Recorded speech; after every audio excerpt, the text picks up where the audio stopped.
Key opened her eyes to evening. Idly, she observed her feet and legs where they rested, higher than her head, in a tangled bush. Snapped branches above told the passage of her fall and let in the last of the day's light. Key lay still, looking at the moon that was beginning its nightly stroll. The Romney said the moon saw everything there was to be seen, and remembered it all. She grinned up at it foolishly. It need watch her no more. She was finished. The moon had seen all that Key would ever do. She could think of nothing left in her life that had to be done. She closed her eyes. When she opened them again, the moon was higher, looking curiously down at her through the snapped branches. Her body wanted water. Key herself felt immune to such needs, apart from them, but her body would not go away. She listened for a long time to the nagging of her dry mouth and throat. Finally, she began to stir herself. She pulled her legs free of the bush so that they fell to the ground. Her left arm seemed to be gone. Key looked for it, found it still attached to her body. She reached over and picked up its hand and set it gently down between her breasts. She cradled it there. Slowly, she rolled to her right shoulder. She waited for a jab of pain from her disjointed arm, but it was silent and numb. The Harpy's dead eyes stared into Key's. She was not an arm span away. In death, she was a broken thing, a kite of paper and sticks, crushed in a gust of wind. Key looked deep into the ruined golden eyes that had gone rotten brown in death. It was a cold look. She was glad that they had fought, glad that she had had the chance to rend that flesh and scatter its blood. She wondered if the Harpy could remember her death throes in hell.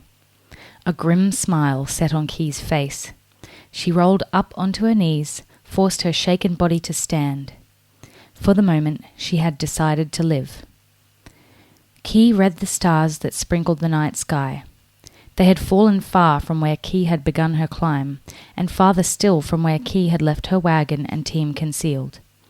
She took her bearings, brushed hair and dried blood from her eyes, and limped off through the forest. Grey daylight had begun to stain the sky and return colour to the leaves when Key heard the welcoming snorts of her team. They had scented her. She wanted to call out to them, but her throat was too dry. She limped towards the sounds. The wagon stood in a small clearing. The unhobbled team raised their heads to gaze at her curiously. Sigurd snorted suspiciously at the smell of Harpy and moved beyond the range of Key's touch.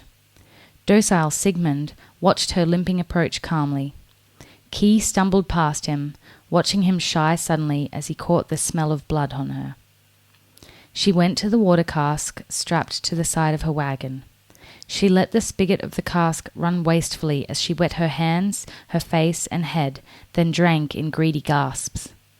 The coolness of the water awoke her shoulder, and it began to beat in throbs of hot red. Key forced herself to reach up and turn the spigot off. She sat limply in the muddy place it had made beside the wagon.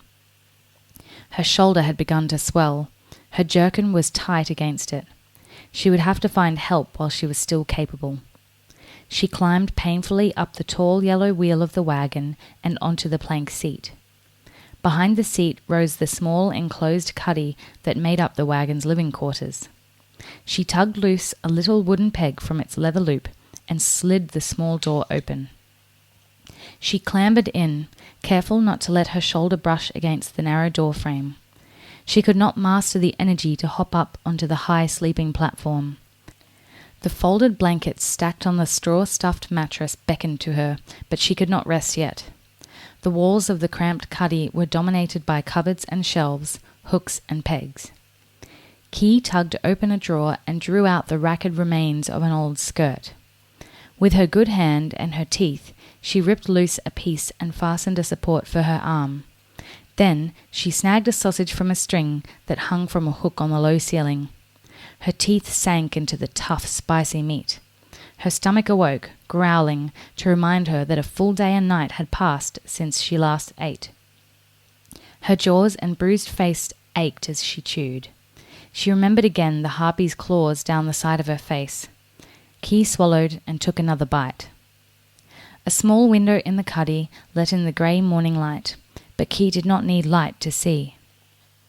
She knew the details of the wagon by heart. Sven's extra tunic still dangled from its peg. The painted wooden puppet, strings tangled by Lars's awkward young fingers, sprawled upon a shelf.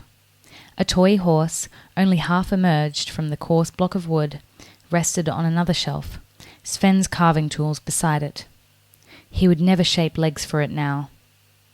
Unbidden, Key's mind went to Sven by the fire, his large hands working delicately to bring the horse out of the wood.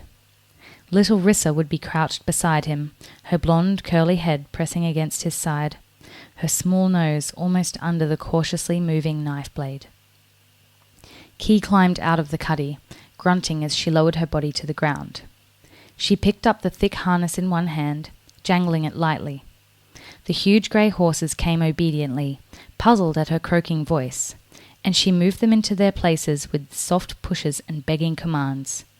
She arranged each strap and buckle awkwardly with one hand in her teeth. No one worked the other side of the team. She had to move around it to tighten the straps herself. She climbed to the seat and gathered up the reins.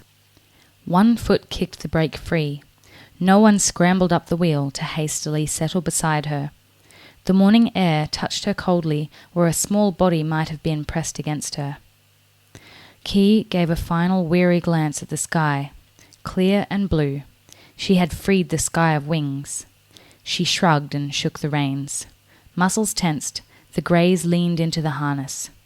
Key rode alone.